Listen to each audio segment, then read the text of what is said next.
வணக்கம் நண்பர்களே, இது உங்கள் எஸ்பி கேர்ள்ஸ் யூடியூப் சேனல். உங்கள் சொந்தமான எஸ்பி கேர்ள்ஸ் யூடியூப் சேனலுக்கு மீண்டும் ஒரு முறை உங்களை அன்போட வரவேற்கிறேன். இந்திய எபிசோட்ல நாம ஒரு ரொம்பவே முக்கியமான சினிமாவுக்கு சம்பந்தமான ஒரு விஷயத்த பேச போறோம். அதுதான் நம்ம தல அஜித் அவர்களது சமீபத்திய ரிலீஸ் குட் பேட் அக்லி பற்றி. இந்த படம் வெறும் திரைப்படம் அல்ல, இது அஜித் ரசிகர்களுக்கு ஒரு திருவிழானே சொல்லலாம். அதுலயும் இந்த படம் தமிழகத்துல மட்டும் 10 நாட்கள்ல எந்த அளவுக்கு வசூல் சாதனை பண்ணிச்சுக்கு தெரியுமா guys? அதை முழுமையா இந்த வீடியோல பாருங்க. மறக்காம நீங்க முதல் தடவை இந்த எஸ்பி கேர்ள்ஸ் யூடியூப் சேனலுக்கு வாரீங்கன்னு சொன்னா சேனலை சப்ஸ்கிரைப் பண்ணுங்க, பக்கத்துல இருக்க பெல் பட்டனை கிளிக் பண்ணுங்க. அப்பதான் நாங்க போற புது இன்ஃபர்மேஷன்ஸ் உங்களுக்கு நோட்டிபிகேஷனா வீடியோவா வரும். வாங்க இப்ப வீடியோக்குள்ள போலாம். குட் பேட் அக்லி என்ற இந்த தலைப்பே ஒரு சின்ன சிக்கலான மர்மத்தை தருகிறது. யார் தான் குட், யார் தான் பேட், யார் தான் அக்லி? இந்த 3 ரோல்களையும் ஒரே நடிகர் நம்ம அஜித் குமார் தான் தேர்வு செஞ்சிருக்கிறாரு. இதை நம்மளால நம்பவே முடியலன்னு தான் சொல்லலாம். ஆனாலும் படம் ஓட ஆரம்பித்ததும் ஒவ்வொரு காட்சியிலையும் நம்ம சக்க போடு போட்டிருக்காரு. அதுவும் ஹைப்பா கிளப்பியிருக்காரு நம்ம தல அஜித். அவர் நடிச்சிருக்க ஒவ்வொரு சீனும் செம்ம எஃபெக்ட் போட்டு ரசிகர்களுக்கு பிடிக்கிற மாதிரி அவர் செஞ்சிருக்காரு. இந்த படம்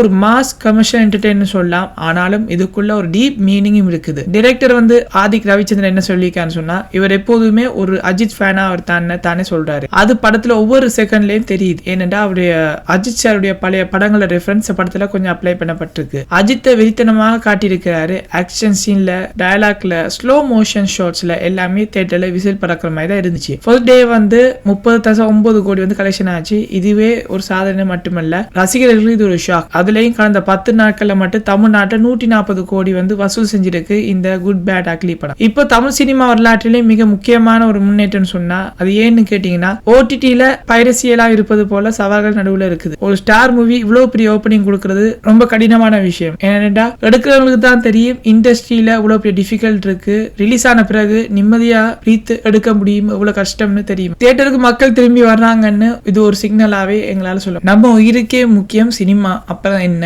அப்படின்னு டேரக்டர் சொல்ல, இந்த டயலாக்கு தகுந்த மாதிரி தான் அஜித் ரசிகர்கள் எடுத்து செஞ்சு போறாங்க சொல்லலாம். குட் பேட் அக்லி படத்தை வெற்றி தர படத்தின் மூலம் நம்ம பாக்குறது ஒரு ஆக்டரோட ஆக்டிங் ரேஞ்ச் மட்டும் இல்ல, ஒரு டைரக்டரோட கட்ஸ், அவருடைய கேம்பிள் எல்லாத்தையும் நாங்க கவனிக்க முடியும். டைரக்டர் ஆதிக் ரவிச்சந்திரனுடைய இவருடைய முன்னாள் திரைப்படம் சொன்னா த்ரிஷா இல்லைன்னா நயன்தாரா மூலமாக தனது அடையாளத்தை கொடுத்தவர் தான். ஆனா இப்போ குட் பேட் அக்லிக்கு அஜித் ஸ்டைலாக மேக்சிமம் யூட்டிலைசேஷன் பண்ணிருக்காரு. எங்களால இந்த டைரக்டரோட வளர்ச்சியை நல்லாவே பார்க்க. அஜித் சார் எடுத்துக்கிட்டோன்னா ஒரு டைம் லைன்ல ஒரு சிம்பிள் ரொமான்டிக் ஹீரோ. ஆனா இப்போ ரிஸ்க் எடுக்கிறாரு, ட்ரிபிள் ரோல் அக்செப்ட் பண்றாரு, டைரக்டருக்கு ஃபுல் ஃப்ரீடம் கொடுக்குறாரு. இப்படி ஒரு ஆக்டரை பாக்குறது ரொம்ப ரேர். இதுக்கு இப்படிப்பட்ட ஒரு கேரக்டர் தான் தேவை தமிழ் சினிமாவுக்கு. இவர் ஒரு மெச்சூர் ஸ்டார்னே சொல்லலாம். गाइस, இந்த வீடியோ உங்களுக்கு பிடிச்சிருந்தா லைக் பண்ணுங்க, ஷேர் பண்ணுங்க. மறக்காம எஸ்பி கேர்ள்ஸ் யூடியூப் சேனலை சப்ஸ்கிரைப் பண்ண மறக்காதீங்க. இது போன்ற சுவாரஸ்யமான இன்ட்ரெஸ்டிங்கான வீடியோக்கு நம்முடைய சேனல் எப்பயுமே இருக்கும். அடுத்த சந்திக்கும் வரை உங்களிடம் விடைபெறுவது உங்கள் பிரச்சனை.